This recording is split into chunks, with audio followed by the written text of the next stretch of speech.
Good night. If you're in New Zealand, good afternoon, good morning to you. I'm Kris Gardner, owner of the Houston Roundball Review, local name, global perspective.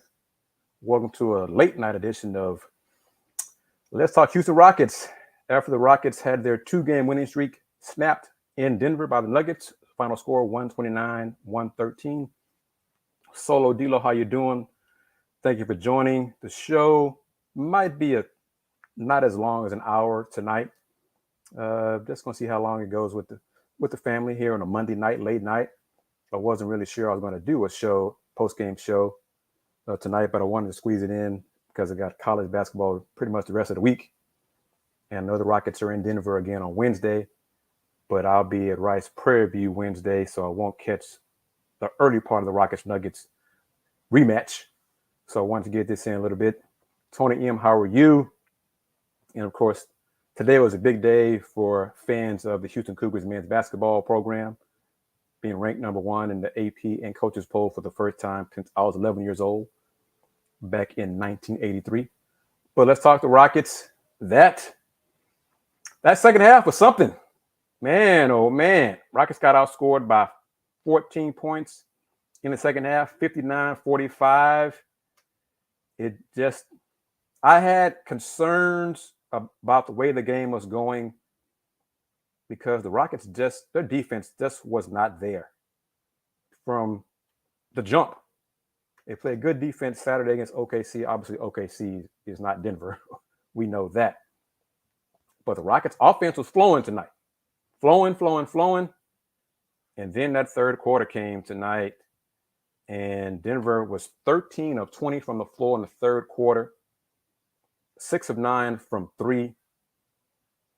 The Rockets in the third quarter, 6 of 18 from the floor, 3 for 8 from 3, 7 turnovers in the third quarter.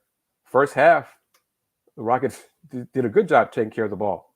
In the first half, they only had 7 turnovers, but they had 7 alone in the third quarter. So I think LP is the most consistent player, and I think that's a key. Consistency.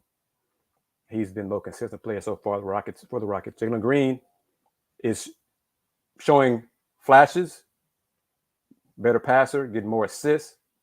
He's a more explosive scorer. But Jalen didn't have it tonight. Efficiently, he did not have it. 5 for 15 from the floor, 5 turnovers. LP did have 4 turnovers. Jalen had 7 assists. So 7 assists is good at 9 previous game. But those 5 turnovers in 30 minutes of action, not ideal. KPJ only had 1 turnover.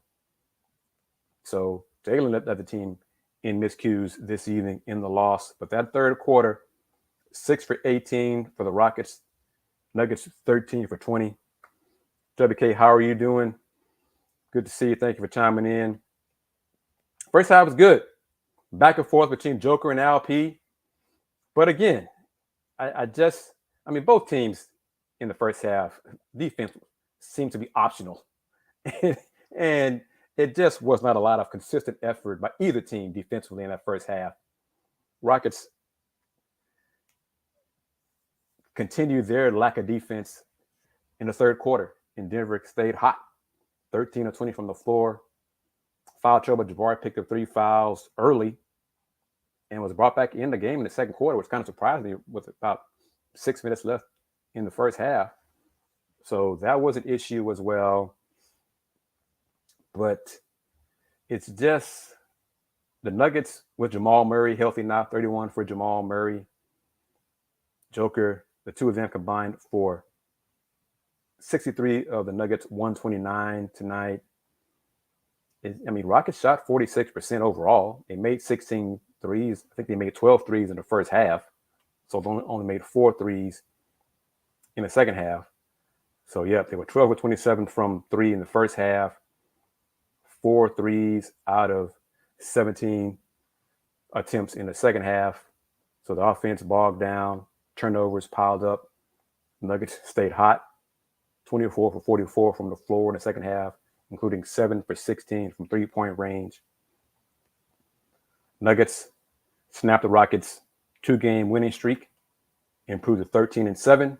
Rockets are now 5-15 on the season. So you put it out there, Solo. KJ should start over Eric Gordon. No argument for me. No argument from many Rocket fans. No argument from many of my colleagues as well. We talked about it on Friday and Saturday at the home games. I'm not sure. I don't know. I know Eric is Coach Silas's security blanket, but I also wonder if starting Eric is out of his hands and it's more Rafael Stone, the higher up, saying start Eric if he's healthy, as long as he's with the team, start him. Eric, y'all know how I feel about Eric. Scored 11 points tonight. He had double digits Saturday. 4 for 10 from the floor tonight, 3 for 7 from 3. 28 minutes. So he did not get to, the game was a blowout after the third quarter. So he did not get the 30 minutes or more that I hate him getting. But KJ in 24 seconds less than Eric, 15 points, 6 rebounds. Eric had 11 points, 2 rebounds. KJ was 5 for 9 from the floor. Eric was 4 for 10 from the floor. KJ was 2 for 5 from 3. Eric was 3 for 7 from 3. Well, it's not my team. I wish sometimes it were my team. But on the predictions, this is a game we thought the Rockets would lose. I think many of us picked the Rockets to lose these 2 games in Denver. But let's talk about it. Talk about the 2 wins recently, the 2-game winning streak. What did y'all like about it? You happy about it? Glad to see the offense flowing. Also want to touch on a comment that Solo made about Jabari. He seems more comfortable. He's getting more comfortable in his game. But foul trouble, he played 17 minutes, 3 for 4 from 3, 9 points, 3 boards, 1 assist, 3 fouls, 4 shot attempts. Yeah. He was 2 for 3 from 3 in the third quarter. And starters did not play. Eric played 6 minutes in the fourth quarter, and that was it for the starters. So the game, it was just one of those games, man. The Rockets were down 15 after 3, 106-91. Give me your thoughts on that, or give me your thoughts on the 2-game winning streak, what you saw Friday and Saturday. Alp's idle, 32, 12, and 8. Alp 18, 7, and 3. Nuggets led by as much as 20 in the game. Outscored the Rockets 62-42 in the paint. One more time, 62-42 Nuggets in the paint. Ouch. Rockets lost by 16, outscored by 20 in the paint. Yeah. Let's get back to the head tapping by DeJounte Murray, who somewhere along the way from San Antonio to Atlanta, he got tough. He got really tough, and DeJounte was flexing in the summer on, I think, Paolo, and he's continued that toughness here in the NBA with the Hawks. I think I saw a stat on Twitter that since that head tap, the Hawks have gone 0-3. But it's good to see the Rockets in that matchup bounce back, not back down to the Hawks in DeJounte Murray challenging the Rockets' toughness. Jabari spoke up. Jalen Green spoke up. The Rockets erased that deficit, came back and won that game against the Hawks, and then played much better defense overall against OKC Saturday and got that W. And then tonight, the defense, it just wasn't as good as it was Saturday. Different opponent, different quality opponent, yes, but the effort just wasn't there. They seemed to have too many communication lapses tonight. They seemed to be really unsure of themselves and what to do on defense with the high screens and pick and rolls and all the movement, player movement and ball movement. And Denver took advantage of it in the second half, especially. But 5-15 after 20 games, Mr. 33 wins. I'm not sure he'll be able to join us tonight in this late night edition of Let's Talk Houston Rockets. But after 20 games, 5-15, the last show we did of this, I hinted and touched on it that Coach Silas needed to win some games soon. Got those two Friday and Saturday. Haven't heard as much talk about winning mandate lately. I don't believe it's changed, though. Tillman's in charge. 5-15. I think Tillman probably expected more wins after 20 games than 5. We'll see what the Rockets do the rest of this week as they continue this 4-game road trip. So let's talk about this comment. LP started. Bruno played as well in this game. But Tony believes that the Rockets will lose most against teams with above average big men. So how do you fix that, Tony? What are your solutions to that statement? Are those solutions on the roster currently? What can the Rockets do to improve chances against above average big men? LP get his points. But what else? Bruno, LP plus minus was only started with a positive. He was +2. Rockets had 17 turnovers, 10 in the second half. Nuggets only scored 17 points off of them. Some of the previous games, opponents were scoring 30 plus off the Rockets turnovers. So turnovers were still an issue. Rockets had 25 assists in the game. If I remember right, they had 19 in the first half. Yep, they had 19 assists in the first half out of 27 buckets. 26 buckets. 19 assists, 26 buckets. They had 6 assists in second half, 13 baskets. So missed shots, offensive ball down, defense slowed down, and they lost the game. 7 for 20 from the floor in the fourth quarter, 6 for 18 from the floor in the third quarter, 34% shooting in the second half, including 4 for 17 from 3. That's 23.5%. So rebounding was 22-21 in the second half. But Denver shot so well, what does it matter? So defending the big man is a problem. He says there's no solution on the roster. Average little and big. Well, LP is finesse power forward, what Tony says. What do I think about that? In today's NBA, how many? Give me a number, Tony. How many teams have above average big men in your opinion?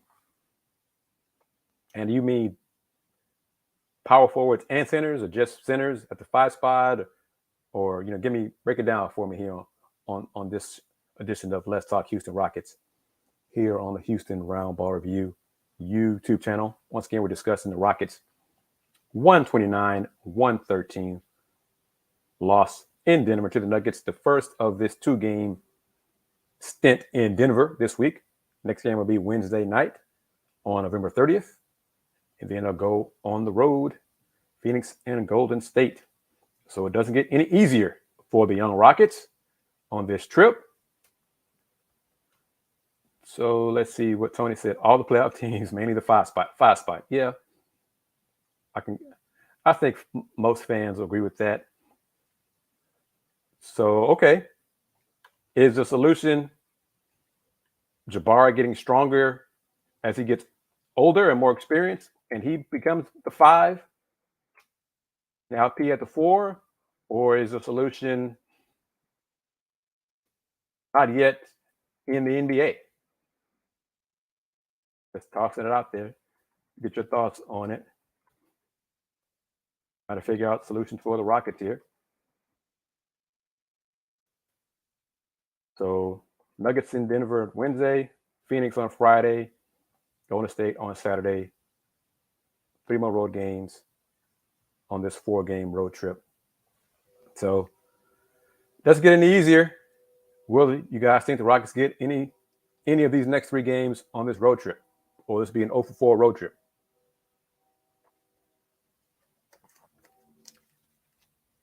So I'm kind of curious about that. Solo, what are your thoughts on it? Thank you for the folks chiming in here this late night edition. KG After Dark, 11:16 Central Time Zone, 12:16 Eastern Time Zone. New Zealand, I always forget. It's like I think a 15-hour time difference. I think that's right. In New Zealand, we got fans watching in London, New Zealand. So, interesting. T.I. says this interesting comment right here. Either the solution's not on the roster and on some other team's roster, or it's simply time to rebuild in the offseason. Elaborate. T.I., give me more on that. What do you think? What do you think rebuilding in what sense? Like sign a big man who can defend the centers, or draft a promising big man, or what are your thoughts on it? I think well, let me ask you guys. Do you agree that they're playing better lately? Last couple of games, last 4 or 5 games, they're playing better. The Pacer game, they won in Dallas. I think they're like 4-6 the last 10, I think. They won in Dallas. Of course, that was without Luka. 8-point loss to the Pacers. Competitive in their loss to the Warriors. Beat the Hawks. Beat OKC. And then lost tonight by 16. A proven veteran center. A Steven Adams type center. So WK says they are playing better. WK, if they continue, answer this for me. Did the second half tonight take a step back, in your opinion, from them playing better first half in the previous games? Was the second half a step back for you? White Cup, why are you embarrassed to be a Rockets fan? Why? Welcome to the show. Welcome to the channel. Thank you for your comment. But why are you embarrassed? Second half turned you off. The losses, you're tired of the losing and ready for the process to speed up. It's not going to speed up. I think this is what is part of the growth and development of the young franchise.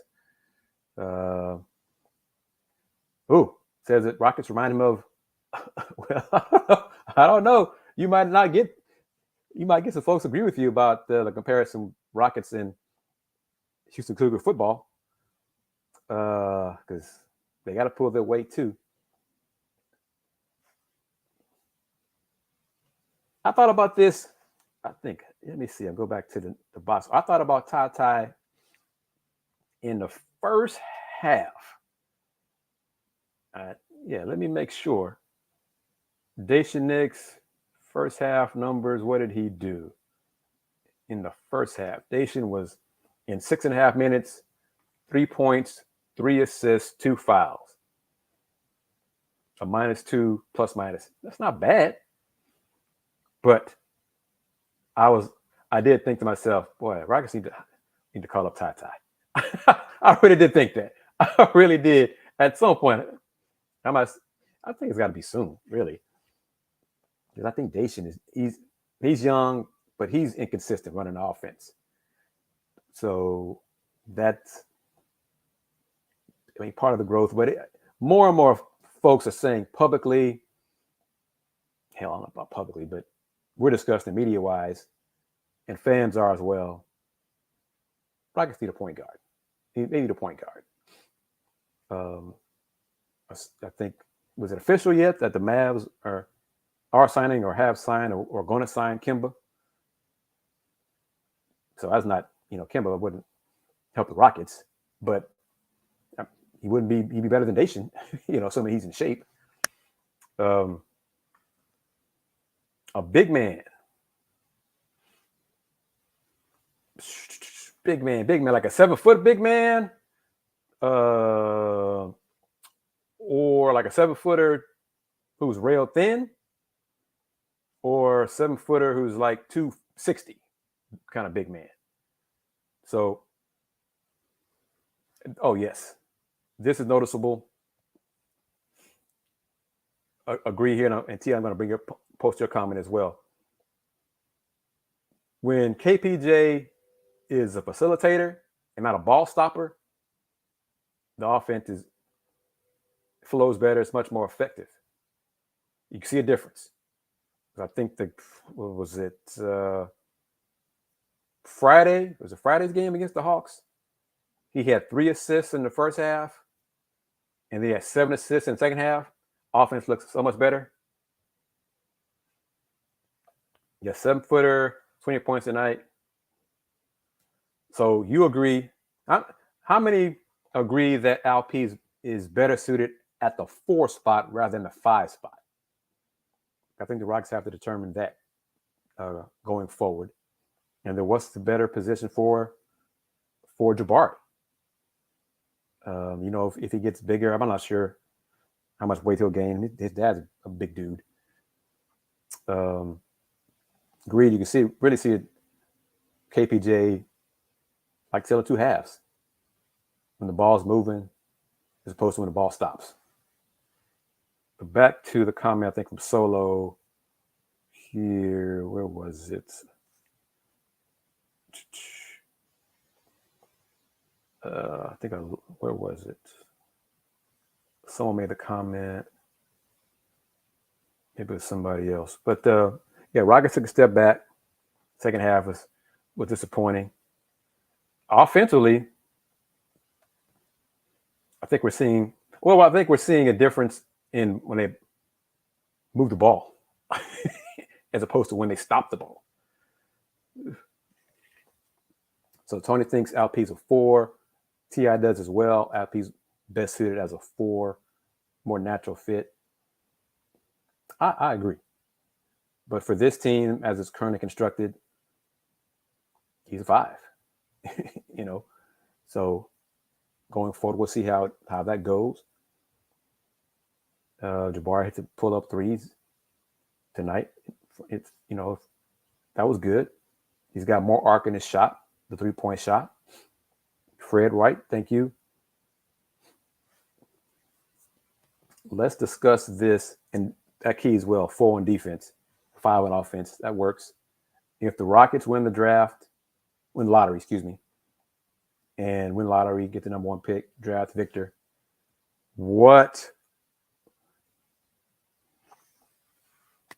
Victor's too thin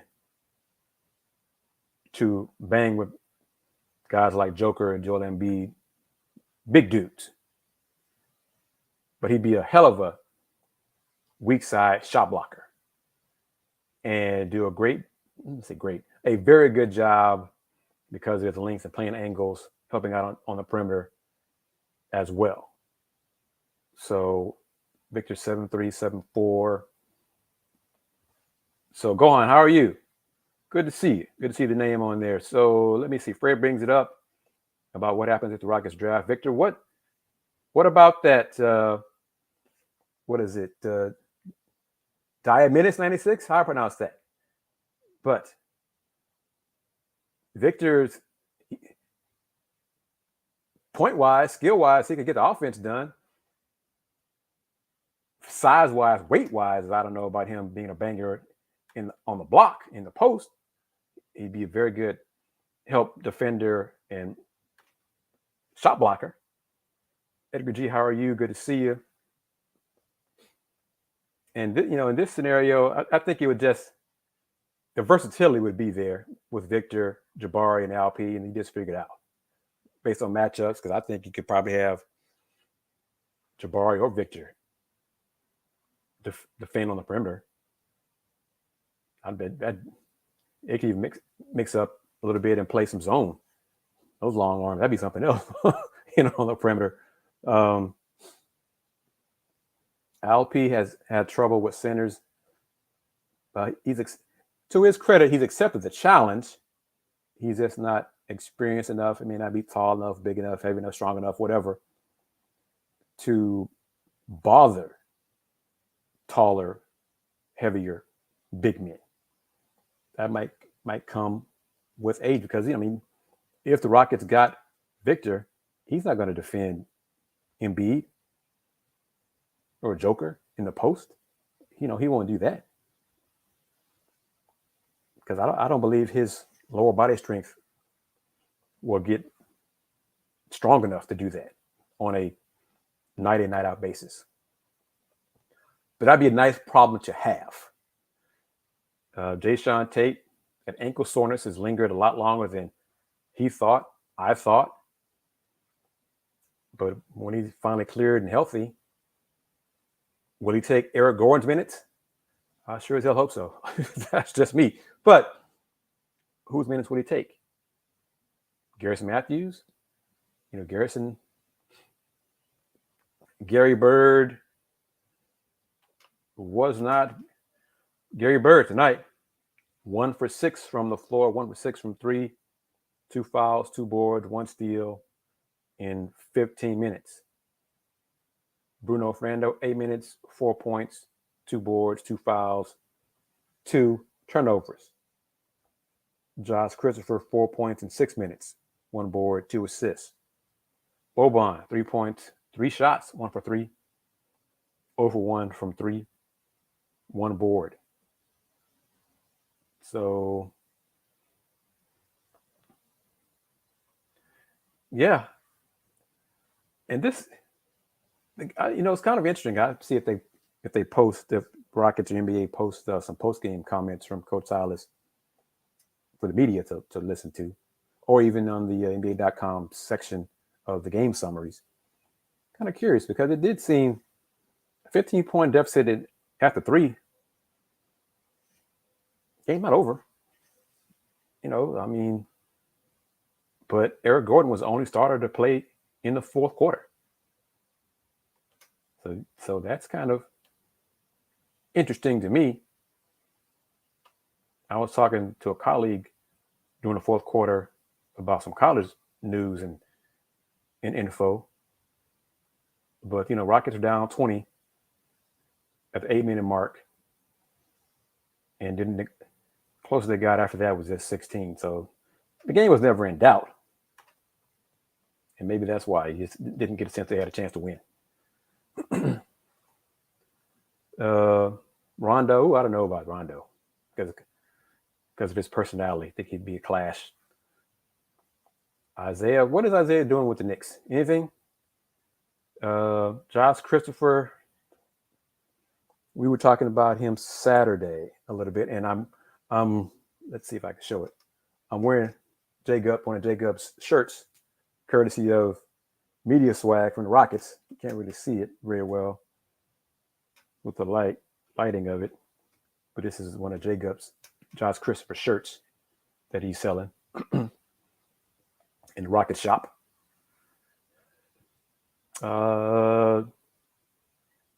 Garrison Matthews, 1 for 6 tonight. Prior to, he was playing pretty well, shooting the ball well, having a positive impact for the Rockets. So as long as he does that, Josh Christopher won't get a lot of minutes. And as long as the Rockets, two things, as long as they're playing Eric Gordon a lot, starting Eric for sure, and giving Daisha Nix minutes, Josh is not going to play a lot of minutes, if at all. He's still putting in the work after practice. He's still taking shots, working on his game, his outside shot, all these things after practice. He's just out of the rotation right now.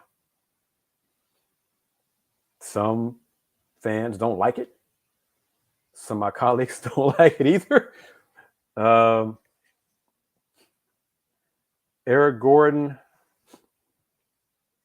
This is where I am. And Eric needs to go. Because, the second part of it, his presence here on the team is slowing the development of the younger players. And the Rockets are still losing with Eric Gordon getting consistent minutes. So what's the point? He's not helping.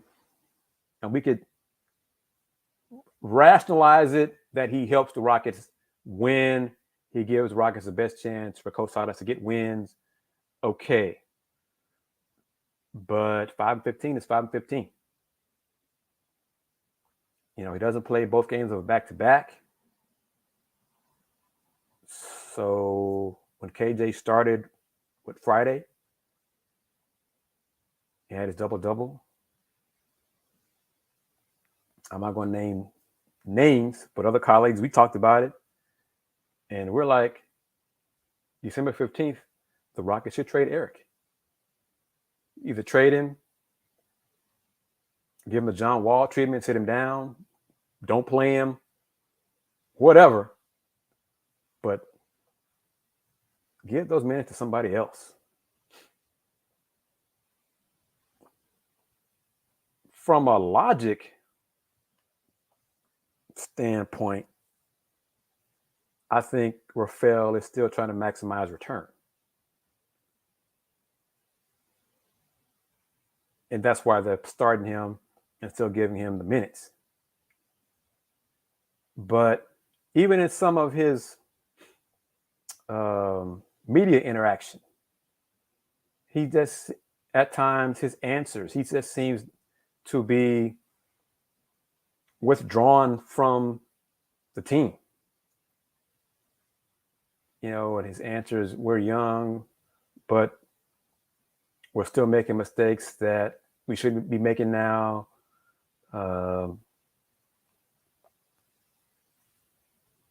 Eric he shouldn't be here anymore, in my opinion. They need to move him December 15th.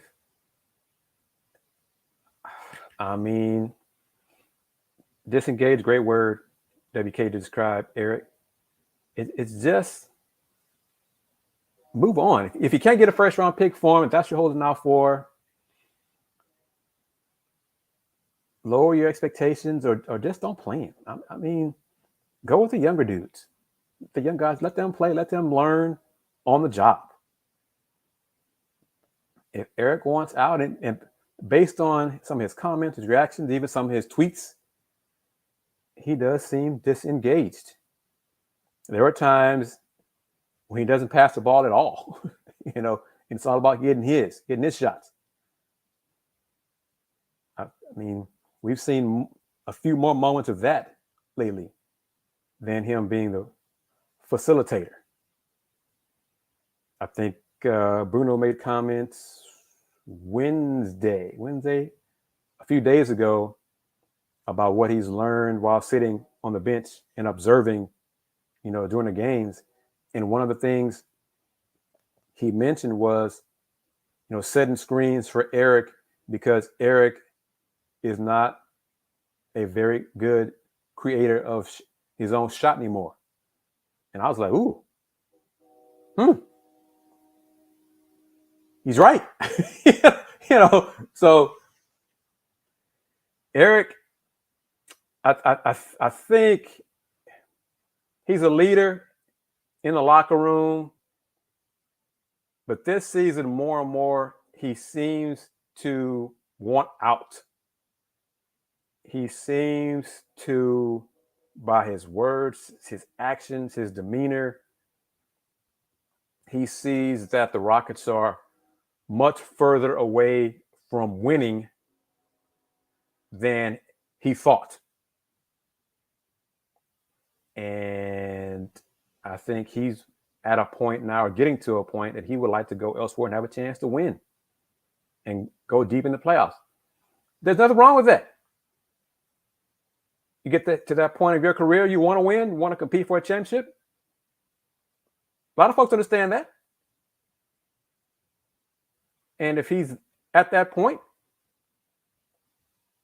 then come December 15th, 2 weeks from now, trade him. Give him an opportunity. Trade him. And go with your younger players and let your younger players get the experience. I say none, but very few fans would think less of Eric if that's what he felt, that he wants a chance to win in the playoffs. There's nothing wrong with that. So, because he's not helping himself right now in this current situation. So, he hasn't said it publicly. But it's on him. If he feels that way, he should make it clear to Rafael. And it's not up to Eric to tell us that he's talked to Rafael and wants to be traded. But he needs to, if that's what he feels. He needs to go. It's not a question of, okay, go on. Eric is not helping himself or the Rockets being here anymore. Draft pick wise, Rockets got enough draft picks. At some point, they got all these youngsters. They got to get vets who can help them win. Half your roster is first and second year players. Eric is no longer, is not playing and having an impact on winning on a consistent basis for the Rockets. So, as long as that's the case, then what point is he serving here on the team? That's what most of us are saying. So, I say that Coach Silas, Rockets are basically at the quarter mark of the 82-game season. They're on pace to go roughly 20-62, matching last year's win total. That's not enough to keep Coach Silas. That's not enough. That's not an improvement from last season. So if they finish with 20 wins again, hell, based on what Tillman said this summer, that's not an improvement in wins. Stephen Silas will be gone. If they go on a losing streak this season, a long one, he might be gone during the season. So this is where they are. They played well on the 2-game winning streak. Took a step back in the second half night against Denver. Yep. I read that. I posted that comment about Christian Wood and the Mavs have a winning record when Christian Wood plays less than 25 minutes a game, courtesy of Mark Stein. So the Mavs have discovered quickly what Rocket fans have known for a while, that Christian Wood does not impact winning. So, the Rock, let me see. I'm trying to think how I can phrase this. But yeah, Fred, go to the community tab on the Houston Roundball Review YouTube channel. I posted it today among a couple other things. But Mark Stein, so I don't have my phone with me. But let me see if I can pull it up without losing you guys here. It's makes sense. It's just further indicator of what many folks knew or thought. The Mavericks are 0-5 when Christian Wood plays more than 26 minutes and 9-3 otherwise. They also lost the 2 games he missed entirely with a non-COVID illness. 0-5 when he plays more than 26 minutes. That's it right there. Christian Wood's defense has never been a strength, which y'all know. It did not take Jason Kidd long to realize that firsthand. Jason Kidd likes his big men to be better defensively. Well, that ain't Christian Wood. But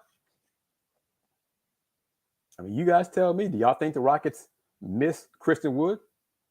We talked about comments earlier about a 7-footer get some points. But Christian Wood doesn't help the Rockets win. So the Rockets don't need that type of big man. I think we agree on that for them to win. Rockets got, Boban is the only one from the 4 players that still remains from the deal. I don't think I'd have to go back and look. I don't believe there's a Rockets got pick of value. And I will see if Christian Wood, what money he gets from the Mavs going forward. But yeah, Christian Wood can score. He can get buckets. He can get hot. But Ty from the trade. Sure, if Rockets start playing Ty, soon. And then we could, I think there was enough from enough of a sample size last season where it seemed like Christian Wood, Jalen Green did not click on the court. There were times that each other was freezing out the other in the offense. So that wasn't good going forward. So Christian Wood at Dallas is a problem. Not the Rockets. Rockets have moved on from that. Wood is selfish. Not was. He is. But let's not talk about him anymore. He's in Dallas, and I'm not sure he's happy there. But whatever. Mavs have lost. I think the Mavs on a losing streak right now, so they're having their own issues. Rockets are 2-1 in the last 3 games. Let's look at it like that. They're 2-1 in the last 3 games. 1 loss tonight, 129-113 in Denver. Second half, third quarter from hell. Nuggets shot 13 for 20 from the floor. Rockets just 6 for 18 that third quarter. They trailed by 15 at the end of 3, 106-91, and lost 129-113. Rockets now 5-15 on the season. Alp had 18 and 7. Jalen was next with 17. KJ had 15. Joker at 32. Jamal had 31. And let me, because it's not there yet. Still a bit early. Here, Solo's comment. Scoot Henderson, Amen Thompson. Those are guards. So Solo, based on your statement, what would you do? What would the Rockets do? What would you like to see the Rockets do if they got Scoot or Amen Thompson. So, because that adds to the backcourt glut, doesn't it? Tyson Jones, thank you for your comments. Welcome to the show. Proven coach like who? Give me a name. Like JVG? Putting it out there. I don't think Quinn Snyder will be here, but proven coach, a coach who's available. Who do you think would make a difference with this young core? And then also, Tyson, do you want the Rockets, a new coach, to make a difference and win more games this year, which would lower the chances of getting a high draft pick in this coming 23 draft? Mark Jackson, I mean, I've said it for a while. I don't see Mark coaching it again. I don't think Tim will hire Mark. Who knows? I've been wrong before, but I don't see it. I really think Tim would hire first for him Jeff Van Gundy before he brings in Mark Jackson. So in that scenario, getting Scoot, you'd have KPJ as a sixth man. And then in your scenario, we're assuming solo that Eric Gordon's gone too. And KJ is a small forward. Am I right in that scenario? So, well, go on and answer Solo's question. Why so many Rocket fans want KPJ off the bench? So you'd have, okay, how about this? I'll kind of turn Gohan's question a little bit. What about starting KPJ, Jalen, and Scoot Henderson? What about that? Is that a good thing? Would that work? Would that be better having KPJ at 3 rather than coming off the bench as a 6 man? That's that scenario. Would that work for you, Solo? Would that work for you, Gohan? So I'm just curious about this. You don't think he'd be good at the 3? He said to us after Saturday's game he likes the talent of playing it at the point guard. You don't like that defensively. Okay, that's those 3 guys in a starting lineup. That's fair. Just putting it out there. But Scoot said that he likes the challenge of being the point guard, of running the offense. Some folks, many, don't believe it's his best position at the 1. He's a scorer. WK likes to feature him come off the bench in a 6-man role. So yeah, I mean, it's something to consider, to discuss.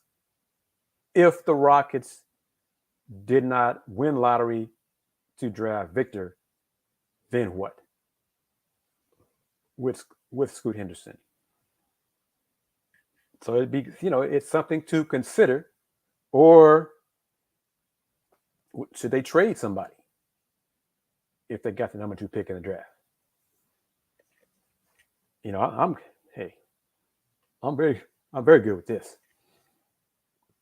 Another reason to either sit Eric or trade Eric. Let KJ and Tarisin play at the 3. No argument from me. No, clearly, no argument from me. Gohan putting it out there in the universe.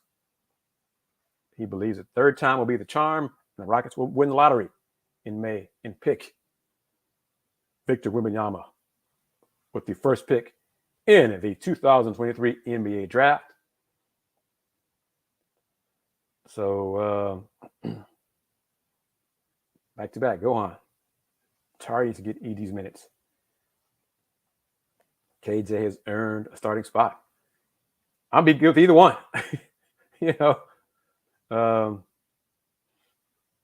So hey, trying to be consistent with that one. And if the Rockets don't win more than 20 games, it'll be a new head coach and probably a new coaching staff to work with these youngsters. We'll see what that new coach, new staff does. Tyson Jones thinks Rockets should trade Eric this season in December and February. December, I think, get it done, and then make the moves. Thank you, Alan. Good old shirt from Media Swag, courtesy of Josh Christopher and his apparel line. Make coaching move. Ooh, he said after the draft. Let me read that again from Tyson. Make coaching moves after the draft. I doubt Tillman will wait that long. I think, because the draft's in June, I think Tillman would fire Stephen Silas or not pick up his team option for the fourth season pretty soon at the conclusion of the regular season. So I doubt they'd wait till June. Excuse me, Tillman would wait till draft time to bring in a new coach. We'll get these comments. So I guess I'm getting popular.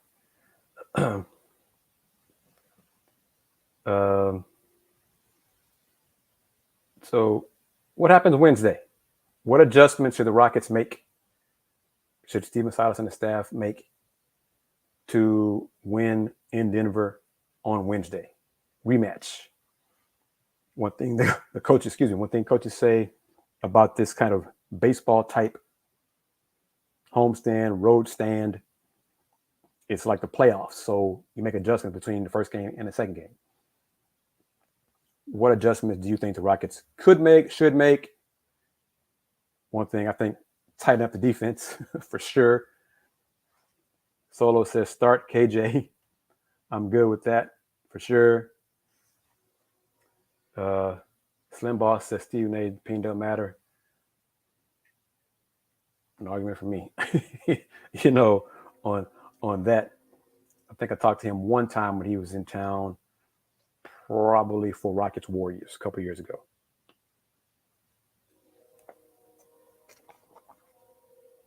Just small talk, wasn't nothing major. But starting KJ, Solo says, is one adjustment the Rockets should make for Wednesday's rematch against the Nuggets. Anything else? Not wave the white flag, according to Edgar G. I think that's realistic, probably more realistic than KD starting, unfortunately. But we shall see how that goes going forward. Keep the same energy. Here we go. First half, stay glued to Murray. Keep moving and protect the ball. And, Solo with the $1 million analysis that the big time folks get paid to say comments like this: score more points than the Nuggets. Spot on, Solo. Spot on. You ain't wrong.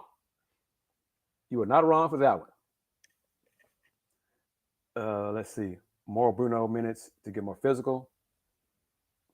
How about more minutes of Bruno and Alp on the floor together? How about that? Or how about possibly Bruno, Alp, and Jabari for a little bit? See how it looks. More bully ball. I'm all for that. Because I was really, that first half was like a damn pickup game to me. I was just shaking my head at some of this. I was like, damn, man, y'all need to put forth some better effort on defense. Man, oh my goodness. This is key, staying out of foul trouble. That's important. Lack of experience hurts against more experienced teams. Turnovers, they only had 19 assists, 7 turnovers in the first half. That's great. 7 assists, 10 turnovers second half. That ain't great. Gotta correct that. And the stats I posted, I think, after Saturday's win. The Rockets are 4-2 in games, and they have 25 or more turnovers. That stats courtesy of the Rockets PR department. I was like, wow, really? Because it seems like they lose a hell of a lot of games when they give the ball away. But so 17 tonight. Nuggets had 17 points off those. So it was just a 1-for-1 ratio, points off turnovers. Rockets again with live ball turnovers, which are just hell on a basketball coach and on a team. So we'll see how they do Wednesday. I'm going to wrap it up here. It's almost midnight here in H-Town. Let me see. Once again, 4-16 last year. So they're 5-15. So that's one game better. Wednesday, Rockets play the Nuggets at 8. I'll be at Rice for a college game. Rice plays Prairie View. Post game there. I may not leave there until like 9:30 or so. So we'll see. So it's unlikely, we never know. Unlikely I'll do a post game show Wednesday after the Nuggets Rockets rematch. So Tuesday I got Cougs. Wednesday Rice Prairie View. Then Thursday and Friday and Saturday more college basketball. I'll be on the road Saturday as well with the Cougs in Fort Worth. And this point right here from Edgar G, I did think the Rockets would be better defensively because of Lionel Hollins. And the team and the players, staff were preaching, talking about more emphasis about being better on defense. They haven't done that so far on a consistent basis. So they got to do that. Jason, how are you? Thank you for your comment. Thank you for joining us. Need a big man that can defend multiple positions. They got one. And how big you mean? How big? Because Jabari, 6'10", think he's maybe growing, still 7 feet. Tari, 6'8", so maybe another 7-footer, Jason. You know, how tall are you saying for another, big who can defend multiple positions? So I think one thing has been mentioned during this edition of Let's Talk Houston Rockets is fans want the Rockets to get another tall, big man who can defend bigs at the 5. That's a need for this team. So it's got to be addressed most likely in the off season. So we can keep talking about that throughout this season as we will have more Let's Talk Houston Rockets following road games here and there throughout the season. So as always, to Tony M, WK, Jason, Edgar G, Solo D-Lo, AP, D, Fred White, Slim Boss, Alan Luna, Gohan, Tyson Jones, everybody for your comments, staying up late with me. I'm not sure if the boil water notice has ended yet. I don't even know if it has, but I think we're getting close if it hasn't. Knock on wood. But you guys enjoy hoops this week. And to be college for a while for me for a few days as we got the number 1 team in the country for now, the Houston Cougars men's basketball team, facing Norfolk State and then facing St. Mary's in Fort Worth. If you haven't had a chance to watch yesterday's edition of Folks Talking Sports, we had 2 guests on who gave some great insight into the tournament. Rossi Karen and also Lana Gosling, former UH player, now part of the Lincoln Cougs NIL Collective. Good info from both of them, so watch that if you haven't already done so. Also got my rant about my alma mater's athletic program not being big time, even though they claim to be big time. So until then, subscribe to the channel, the Houston Roundball Review channel. Hit the like button. Tell your friends about the channel. Spread the word. Still going to be a fun year. Johnny, don't worry about it. You watch the rebroadcast. Going to do it again in a few days. Ooh, I don't know about that. I'm not going to put that out there because I'm not sure when we're going to do another one soon. But thank you, everybody, as always, for taking time to share your thoughts and opinions on the show. You guys are family here at the Houston Roundball Review YouTube channel.